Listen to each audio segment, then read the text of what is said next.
All right, for the rest of this chapter and the next two, we're going to focus on motions that are happening in just one dimension.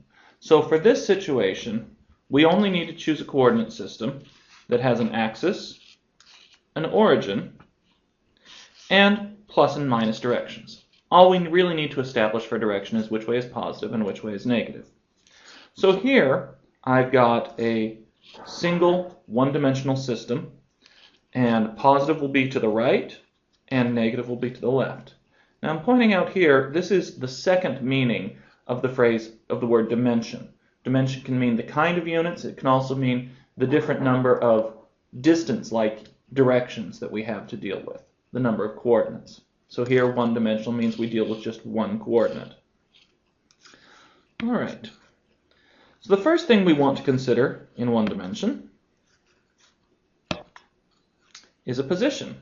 A position vector will run from the origin to the position that I'm interested in, and it'll point in the direction from the origin to that position.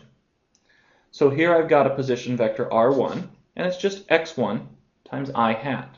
We really don't need the I hat in one dimension, but it can be useful to help us understand what we're talking about. If I have another later position, r2, which is at position x2 I hat, that's a new position. And the most important thing we want to learn about is the change in position from one to the other. This is known as the displacement. It's simply the change in position from position 1 to position 2. It's the difference between them, r2 minus r1, and it is symbolized with this triangle here. That triangle is a capital Greek letter delta, and it represents change in. So delta r is the change in r, and it's simply the final value of r minus the initial value of r. Notice that even though each of the individual values of r pointed to the right, the change points to the left, because to get from x1 to x2, we have to move to the left. All right, so one of the important things about the displacement vector is that unlike the position vector, it is not dependent on the location of the origin. If I were to choose my origin right here,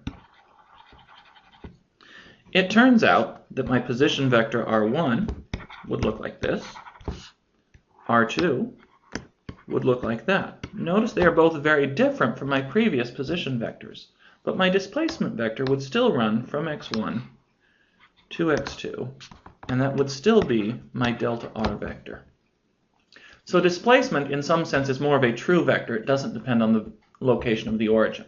In fact, the vector itself is not so dependent on the coordinate system, but the components of the vector are.